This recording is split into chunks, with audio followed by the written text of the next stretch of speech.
तुम्ही पाहत आहात MCN न्यूज मराठी। राज्याचे महसूल मंत्री चंद्रशेखर बावनकुळे बुलढाणा जिल्हा दौऱ्यावर असताना त्यांनी बुलढाण्याच्या चिखली तहसील कार्यालयात अधिकाऱ्यांची आढावा बैठक घेतली। या दरम्यान अधिकाऱ्यांकडून शासन निर्णयाची अंमलबजावणी होत नसल्याचे प्रकर्षाने निदर्शनास आल्याने प्रचंड नाराजी व्यक्त करत त्यांनी अधिकाऱ्यांना चांगलेच धारेवर धरले।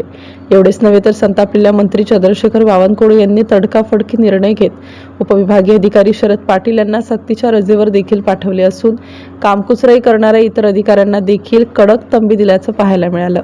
MCN न्यूज मराठीकरिता प्रमोद मिश्रा, बुलढाणा।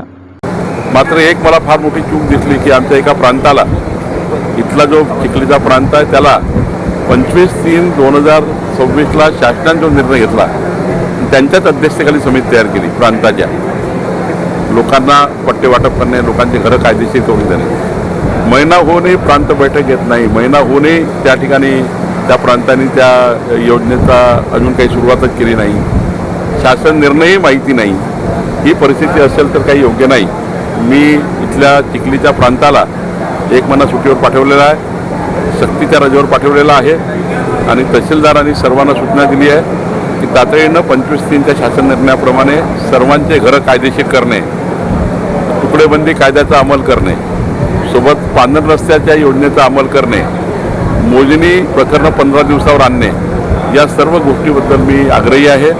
मला विश्वास आहे की या दौऱ्यानंतर महिन्याभरात जेव्हा मी या प्रवासाचा आढावा घेईल निश्चितपणे यातनं बऱ्यापैकी प्रश्न सुटलेले असतील।